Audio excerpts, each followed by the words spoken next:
Karina here reporting on the good works of the US Congress. So, you don't like MoBuzz TV, huh? You want to anonymously leave all sorts of annoying, derogatory messages in our comment space, do ya?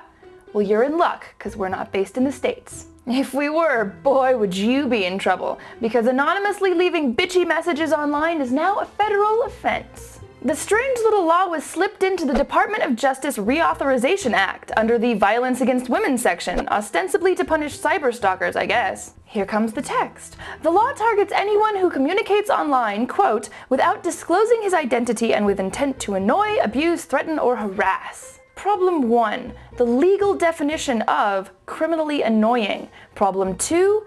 Who's gonna find them if they're anonymous? But you better play it safe, and if you're gonna harass someone, use snail mail. Woohoo! Here's a creepy little bit for all you super book nerds out there. Turns out that many prestigious libraries have some unique antiquarian editions, bound in human skin. Apparently, our wacky European bibliophile forebears thought nothing of tanning unclaimed bodies, the dead poor, and others to use as binding material, though it wasn't really spoken about in polite society. Fittingly, it seems that human skin was often used to bind books with especially dark themes, or anatomy texts. My fave is an edition of the memoirs of highwayman George Walton, bound in his own skin. It's better than sitting on a mantle in an urn, and quite fitting really if you're a book nerd. I mean, you could spend all of eternity in a library, on the shelf. And lastly, we have the story of Nikki Taylor, who decided to join the campaign to educate about the dangers of alcohol by getting as wasted as she possibly could. For a month.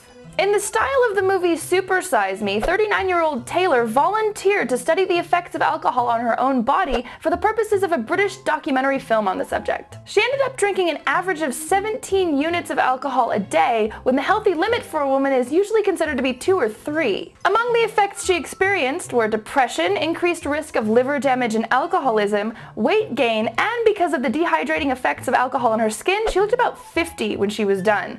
She must be really in need of a hangover cure. I mean, I've got to go with hair of the dog. That's all for today, and now I'm gonna go off and write a will. I want myself bound, but around what book?